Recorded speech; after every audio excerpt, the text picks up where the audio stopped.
Le câble dans l'évolution va là aussi dépendre beaucoup plus des élections américaines que de la Banque centrale, la Banque d'Angleterre. Oui, là, on n'en a pas parlé dans le point de macro, mais n'oubliez pas que la Banque d'Angleterre va se réunir jeudi et elle devrait à nouveau baisser son taux directeur de 25 points de base, comme pour la Fed. Mais là, c'est pareil, c'est attendu par le marché. On a la croissance donc en Royaume-Uni qui au deuxième trimestre a été revue légèrement à la baisse de plus 0,6 à plus 0,5%. Alors c'est plus bas que les prévisions de la Banque d'Angleterre. On a aussi l'inflation donc au Royaume-Uni qui est passée sous la barre des 2%.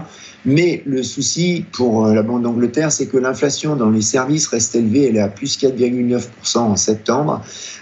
Donc c'est plus bas que les prévisions qu'avait fait la vieille dame, qui elle anticipait à plus 5,5%, mais cela est dû principalement donc au prix des billets d'avion, mais ceux-ci sont très volatiles, donc attention.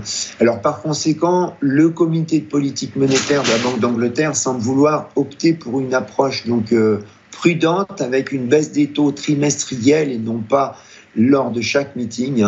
Donc c'est ce qu'on devrait entendre du gouverneur, donc M. Bellet, une approche qui serait prudente, comme déjà il l'a annoncé il y a une dizaine de jours. Alors si on regarde côté analyse technique, la paire GBP-USD évolue maintenant entre sa moyenne mobile 100 jours qui est située à 29,80 et le ratio de Fibonacci 61,8% qui lui est à 28,93, c'est le plus haut entre le plus haut de 2021 et le plus bas de 2022.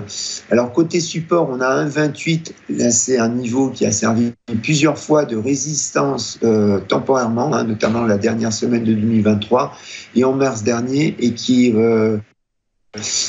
maintenant un support potentiel. Côté résistance, on a 1,29,80, 1,30, c'est le niveau de la moyenne mobile 100 jours. Alors, c'est un niveau psychologique, mais c'est comme je vous l'ai dit avec le Rodol, quand il est passé plein de fois, il a beaucoup moins d'importance, puisque la vraie importance, c'est les barrières d'options que les market makers doivent gérer, parce que ça leur fait des sauts de PNL énormes. Et donc, si elles sont activées, désactivées, il n'y a plus d'enjeu. Alors, 1,32,48 au-dessus, c'est le plus haut de fin août, qui est devenu ensuite le plus bas de la dernière semaine de septembre.